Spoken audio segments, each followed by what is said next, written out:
Kau bilang kau menang debat, lawan domba yang sesat. Kau bilang banyak yang tobat. Laporkan. Contoh seperti MKC misalnya 10 tahun, Waloni 6 bulan. Itu kan tidak berkeadilan. Jadi bukan dia karena masalah agamanya atau semata-mata penistaan, tetapi kalau memang dia melakukan pelanggaran yang sama, ya lakukanlah proses hukum yang sama. Jangan diskriminatif. Ini hal-hal begini, Galarua sangat sangat atensi sekali. Jadi ada itu Marga Sinaga, kadang-kadang kita ribut, berantem juga, mau dalam arti apakah hakimnya, apakah jaksanya, kita tanya kenapa, tapi sudah selesai sidang. Kemudian publikasi-publikasi setelah selesai sidang kita wawancara, kita akan publikasikan itu, ya kita akan publik supaya orang tahu gitu. Bukan kita dendam, enggak. Tujuannya apa? Supaya ada penerapan hukum yang berkeadilan di Indonesia. Walaupun itu jauh panggang dari api ya, tapi itulah bagian-bagian ataupun sebagian daripada Galarua ini, Pak, ya Bapak Ibu. Jadi bukan kita sekedar ikut-ikutan rame-rame hahaha begitu, enggak. Ada tujuan, ya, tujuan yang sangat jelas karena kita punya visi, misi, dan tujuan. Nah, kembali kepada masalah hukum yang dikatakan oleh Pastor Paul tadi, pasal 156, pasal 156A, 156B. Kalau saya berpandangan begini, ini memang Indonesia aneh disebut, kalau saya sih aneh. Ini kan hukum agama ini. Kenapa masalah agama? Agama ini diurus-urus oleh negara. Apa motifnya ini kan? Kalau saya, nanti misalnya atau teman-teman yang lain, ini kita judicial review. Kenapa? Indonesia ini kan bukan negara agama, bukan negara sekuler. Terus kenapa di undang-undang ini diatur soal agama? Karena di situ akan perhatikan negara. Jangan Pak. Yang ini Bapak udah ngomong udah 3 kali bilang, sudah 3 kali mengulang. Jadi gini Pak, kalau sudah 3 kali itu nanti jadi provokasi Pak. Jadi begini, gini Pak, nggak boleh Pak. Jadi kita tetap tidak setuju dengan perlawanan fisik, apalagi dengan kekerasan. Apapun bentuknya, itu bukan ajaran Tuhan Yesus Pak. Apa bedanya kita sama orang Islam kalau begitu Pak? Kekerasan dilawan dengan kekerasan. Ya, jadi itu adalah. Ya Bapak nggak setuju nggak apa-apa, tetapi saya bilang itu salah gitu loh. Ya Bapak boleh bilang nggak setuju, tapi tetap saya bilang itu salah. Ya, melawan kekerasan dengan kekerasan itu nggak beda kita sama orang-orang Islam ini. Ya, caranya saya sangat efektif Pak. Begitu saya teriak sekali saja kemarin ya warung, begitu saya teriak nggak ada gereja ditutup. Ya ada gereja dihambat dibangun, tetapi nggak ada gereja ditutup. Adanya gereja diamut. Dulu kita setiap bulan pasti dengar gereja ditutup. Sekarang nggak ada. Nah, nanti kita pikirkan caranya lagi. Tapi kalau melawan kekerasan, terus dilawan kekerasan nggak ada habisnya. Lalu kalau mereka kita bunuh, ya. Lalu siapa yang mau kita injilin, Pak? Jadi salah, Pak tadi salah. Ya itu bukan jalan Tuhan. Pokoknya nggak boleh. Ya, grup kita tidak mengajarkan untuk melawan kekerasan dengan kekerasan. Haram jadah itu adalah bukan ajaran Tuhan Yesus. Setan yang melawan kekerasan dengan kekerasan. Ya, jadi saudara-saudara ingat ya. Bahkan saya dihina sama Rudi Yohanes saja, istri saya dikata-katain aja nggak saya balas tuh saudara. Ya, kalau saya mau ngelawan dengan kekerasan, kalau saya zaman dulu udah hilang tuh kepalanya Rudi Yohanes tuh. Ya, jadi nggak begitu caranya. Kita nggak begitu caranya ya. Jadi saudara-saudara tidak boleh melawan karena musuh kita bukan darah dan daging. Musuh kita adalah otak ideologi di kepala mereka yang salah. Caranya bukan dengan menggal kepala mereka, tapi caranya adalah dengan kita teriak yang keras, kita ngomong yang keras, katakan yang kebenaran, kita buka aib-aib itu, kita bongkar semua. Orang-orang mengerti, melihat, wah memang ini ajaran biadab ya, kita tinggalin aja yuk, gitu. Jadi nggak ada Tuhan Yesus, dari zaman Tuhan Yesus sampai dengan hari ini orang Kristen melawan ya, ada perang salib 300 tahun itu adalah pengajaran sesat dari gereja. Perang salib itu adalah sebuah gereja yang sesat ya, karena gereja korupsi, Nah, begitu sekarang umatnya ditindas, mereka akhirnya perang. Nah, itu tadi ya, akhirnya kalap perang. Nah, kalau perang itu berarti sudah tindakan yang kalap gitu ya. Nah, Pak, maksud saya tadi bukan ya ada strategi kayak saya pikir cuman mobilisasi orang. Maka dari situ pemerintah perhatikan apa yang terjadi, tapi bukan dalam konteks saya ya bilang. pun kita harus hati-hati. Kita ya kan, kita kumpulin massa. Nanti kita Ya. untuk yang selanjutnya, kita kemarin yang kasusnya Julius, kita sudah siapkan massa, Pak. Siapkan untuk aksi damai, kita udah siapin Pak Santi yang udah kerahkan gitu ya. Orang 100 untuk demo di depan Polda Sumatera Utara. Ya, kita sudah siapkan. Kita itu sudah tahu, Pak. Tetapi itu aksi damai dan mereka semua benar-benar kita benar-benar semuanya supaya jangan sampai ada nanti penyusup. Ya, kita screening jangan sampai membawa senjata tajam, bawa apa nanti penyusup bikin rusuh. Nah, itu kita hati-hati. Pokoknya aksi kita adalah aksi damai dan aksi solidaritas. Jadi demo-demo itu saya nggak suka ya, yang sampai akhirnya, iya itu namanya aksi damai. Ya aksi damai pun kita berjalan dengan teratur dan benar-benar di screening dan itu persiapannya harus hati-hati sekali supaya jangan sampai tersulut dengan provokasi. Itu hati-hati tuh. Waduh ya, kita pokoknya harus aksi damai, ya tidak boleh. Nah, ini pada yang bagus nih ya, jangan bawa massa tapi bawa nasi bungkus. Ya salah satunya begitu ya saudara ya. Salah satu dari aksi damai adalah kita bawa massa tapi kita sambil bagi-bagi nasi bungkus. Ini ide juga nih Pak Santi Amer. Ya. Jadi kalau misalnya nanti kita pas jatuhnya hari pelaporannya pas bulan puasa, ya nanti kita bagi-bagi takjil gitu Pak. Ya kan? Nah, itu aksi damai itu. Di depan dibagi. Kita sambil minta, ini orang-orang ini kita laporkan, kita minta diusut dengan tuntas. Gitu. Karena pasal-pasalnya sudah jelas semua ini tadi. Ya kan? Pasal 1 Undang-Undang PNPS tahun 1965, pasal 156A, dan tadi ya, hoax tadi, menyebarkan hoax tadi.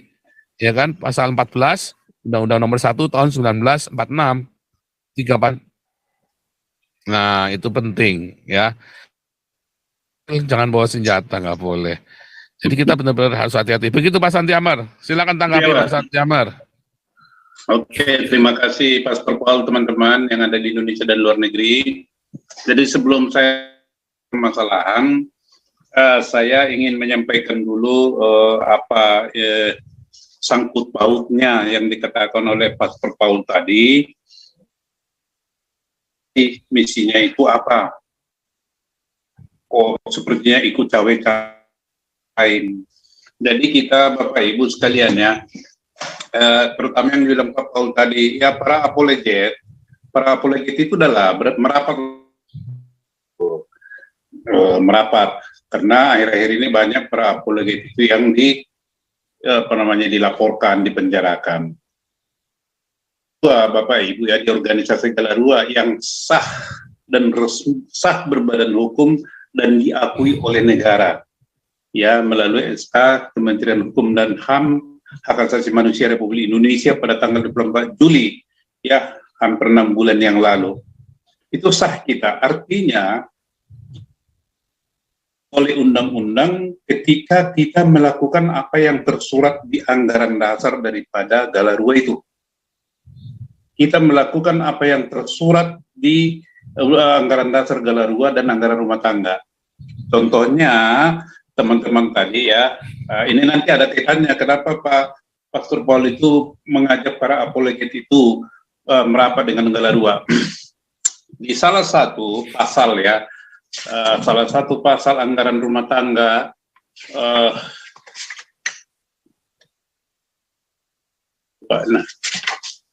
ini jangan atau share screen aja kan dulu Pak Santi Amer pernah kirim ya. Ya, saya singkat aja. Ya udah. Ya, ini ya teman-teman ya. Kalau Bapak menjadi member atau anggota resmi dari Galarua yang dibuktikan dengan kepemilikan kartu tanda anggota, Anda secara otomatis mendapat hak, ada hak Anda, yaitu hak daripada anggota Galarua adalah memperoleh manfaat dan perlindungan dan atau pengayoman dari perkumpulan Galarua. Ya.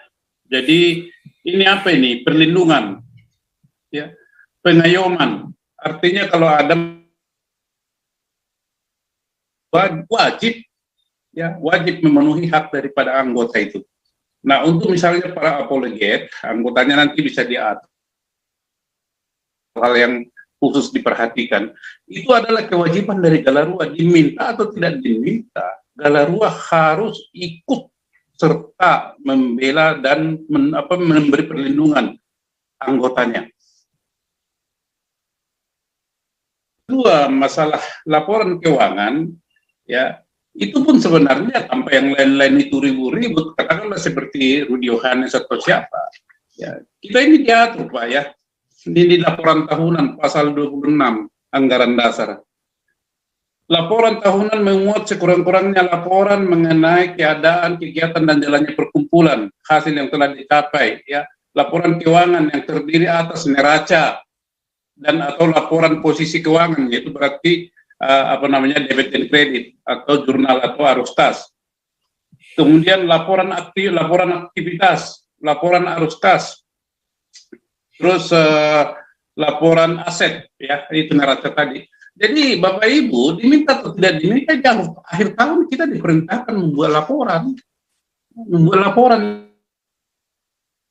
Kita bukan organisasi abal-abal.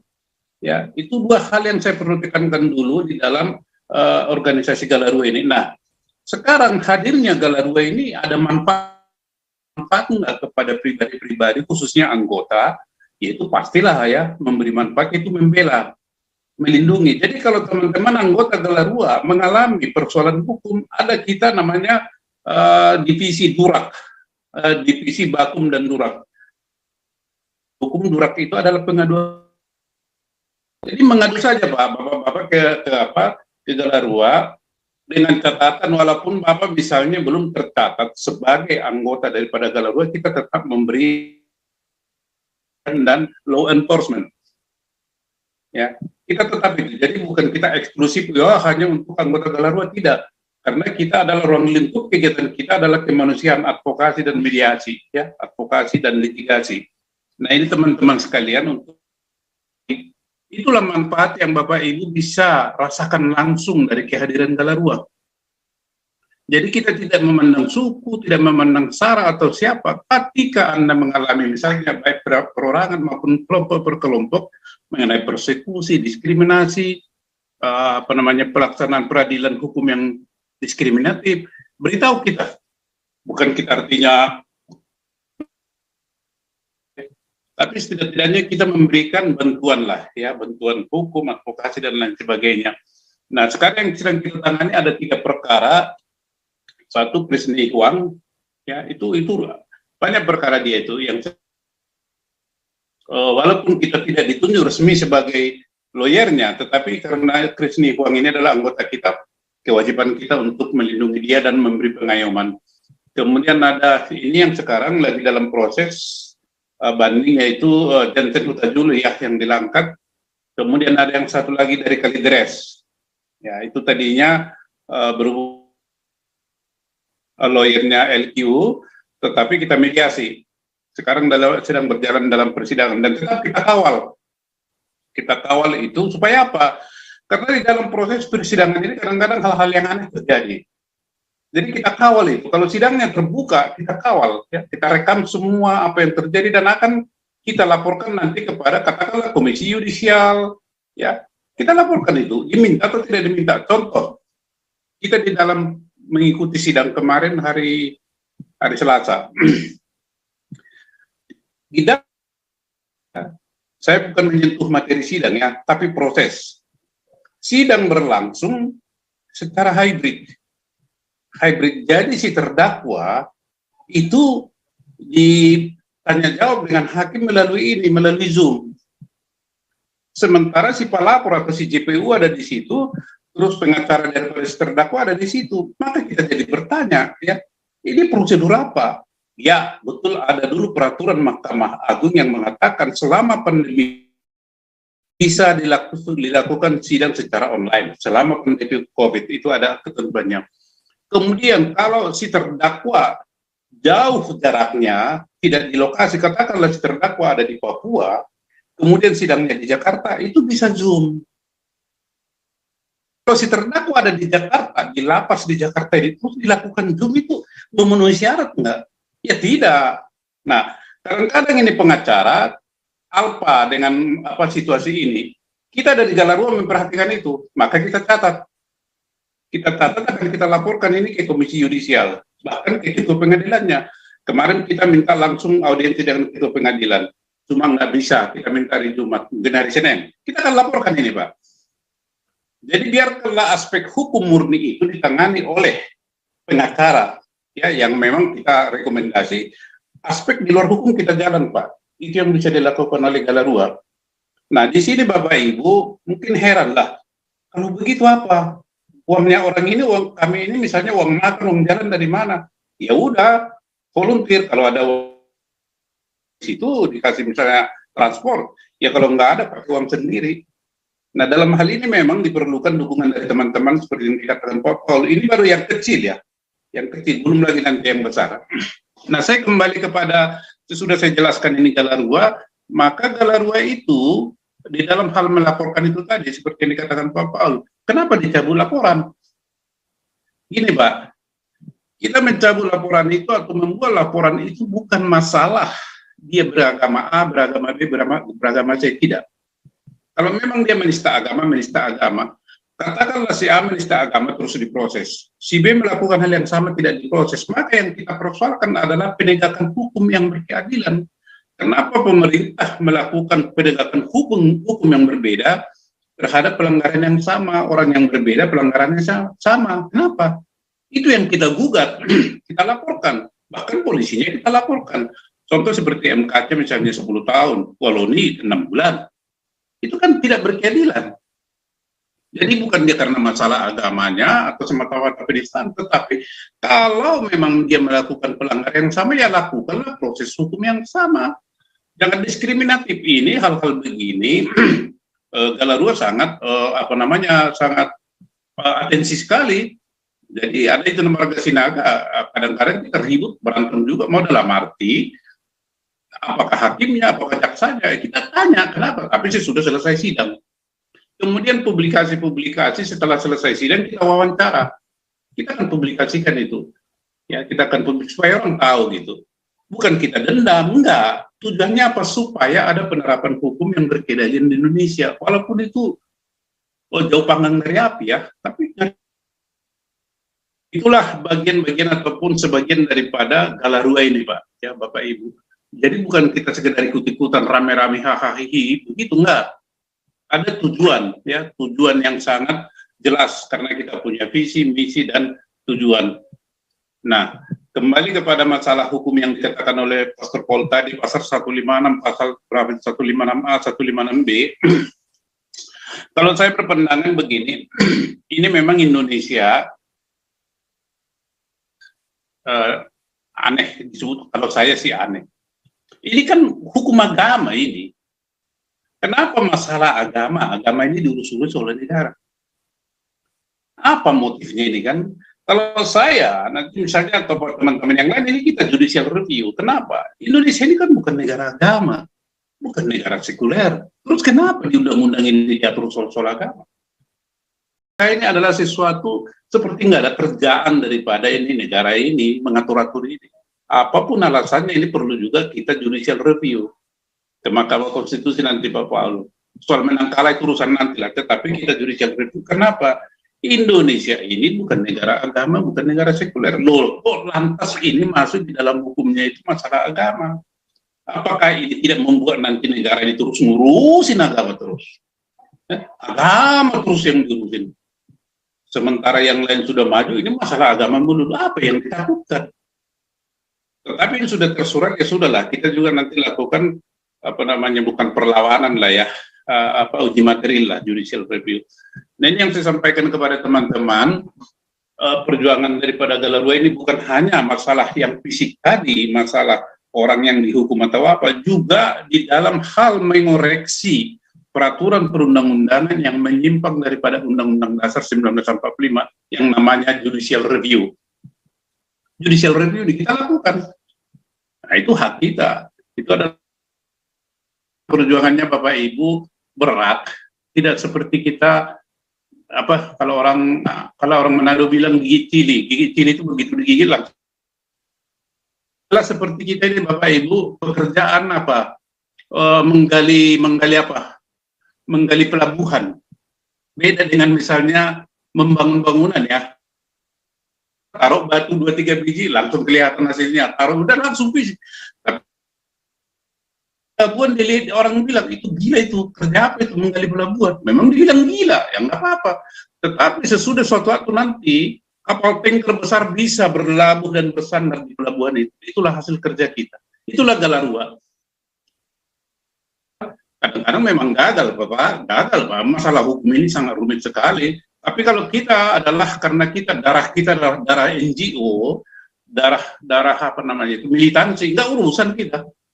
Selama kita berpegang kepada anggaran dasar daripada Galarua, kita berpegang pada peraturan perundang-undangan yang berlaku, main terus, nggak urusan. Nah, saya tadi saya coba mendekati anggota DPR Komisi 3 yang membidangi hukum teror. Saya mau berbincang-bincang. Kalau kami mengalami permasalahan hukum di masyarakat begini, saya tahu, ya kan, anggota DPR ini kan punya koneksi kemana-mana. Kalau berjalan secara hukum sudahlah, ya. Jadi kita terpaksa melambung untuk bisa menyelesaikan ini secara siapapun. Nah, ini teman-teman kita, para anggota Galarua dan yang simpati kepada Galarua Perjuangan, kita diatur oleh suatu aturan yang sudah fix di kita ini. Kita tidak langgar ini. Kita berpatokan kepada anggaran dasar anggaran rumah tangga, dan teman-teman yang menjadi anggota Galarua itu otomatis mendapat pengayoman, perlindungan, dan bantuan hukum ketika mengalami permasalahan hukum, baik secara pribadi maupun kelompok. Maka saya ulangi lagi dan mengingatkan kembali seperti yang dibilang Pastor Paul, silakan para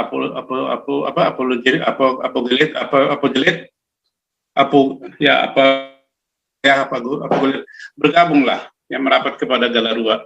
Kita kan nanti bisa saling bantu-membantu, dan Anda juga bisa bekerja, apologetnya itu bisa berjalan dengan baik.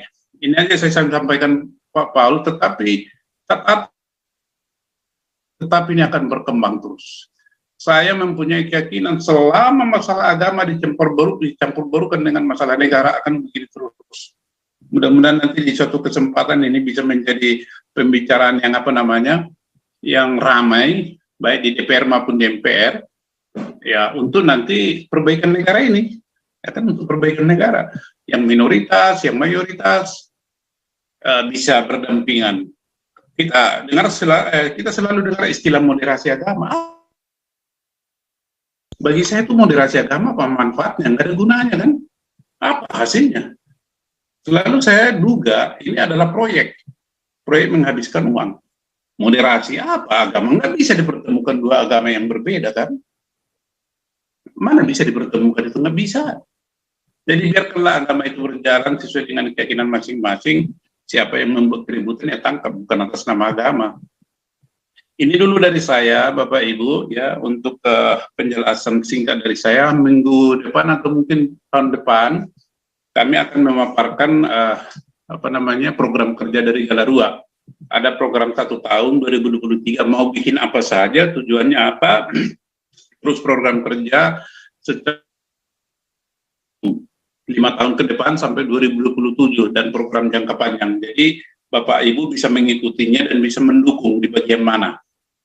Jadi jelas di situ semua kita berjalan, ada tujuannya, ada arahnya, apa yang harus dikerjakan, dan kontribusi apa atau sumbangan apa yang Bapak bisa sampaikan kepada kita, baik pemikiran, baik moral maupun material. saya sampaikan Pak Paul bisa disambung yang lain, Pak. Terima kasih, Pak. Pastor. Luar biasa. Nanti saya bikin 1 menitnya, Pak. Ya, terima kasih, Pak. Wah, nanti kita bikin 1 menitnya. Nanti saya potong-potong ya. Bagus tadi ya. Siap. Luar biasa nih Pak Santiamer nih. Kita tunggu nanti ini ya, Ibu Lisa sama Ibu Wonder Woman. Siap, Pak. Hari Jumat, Lanjut Pak. ya, Galaksi.